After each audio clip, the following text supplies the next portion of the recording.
7, right? We're on part 7 of the Sabbath teaching.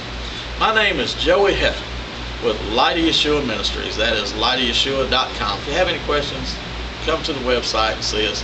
If you need some information, we have plenty of links on there and we can get you some information. Anything to help out. If you want to learn the truth, if you want to know the truth, we can help you out. My name is Joey Heflin. This is Tony Stegall. Alright, so we're going to be talking about the Sabbath. Just give you a few more scriptures. This is like the 7th part, and we could probably get like easy 30 parts out of this. Alright, so we're on the 7th part. I'm going to just throw a couple more scriptures at you because we don't want there to be a shadow of a doubt in your mind what day is the Sabbath. So Ezekiel 22:8 says, "Thou hast despised my holy things and has profaned my Sabbath." Who's he talking about? He's talking about his people had slid off into idolatry and probably was keeping the day of the sun, Sunday. Ezekiel 22:26 says, "Her priests," whose priests? "Her priests have violated my law and have profaned my holy things. They have put no difference between the holy and the profane.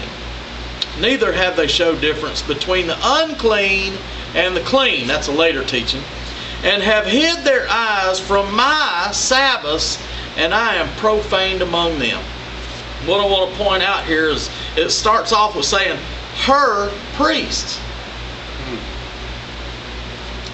Israel had slid off into idolatry, and they were keeping feast days such as Ishtar, spring fertility goddess, where they take an infant and sacrifice an infant on an altar in a cave. They'll drill a hole through the top of the cave. At a certain time of the year, at the vernal equinox in the spring, the sun will get it in a certain position. It will shine through this hole onto the altar, and that is where they sacrifice this infant child. They will take a knife, stab it in the baby, rip it open, and take a fertility symbol, an Ishtar egg, and dip it in the blood of the sacrificed infant. Then they will hide these Ishtar eggs.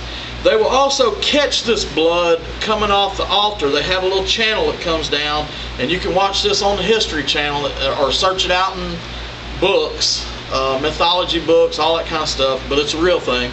They would catch this blood with a chalice, and the high priest, her high priest, Ishtar, would drink the blood of the sacrificed infants. They would also they had many fertility symbols, which was Easter bunnies. What do little Easter bunnies have to do with Easter? Well, they're fertility symbols. Eggs, fertility symbols. Little chicks,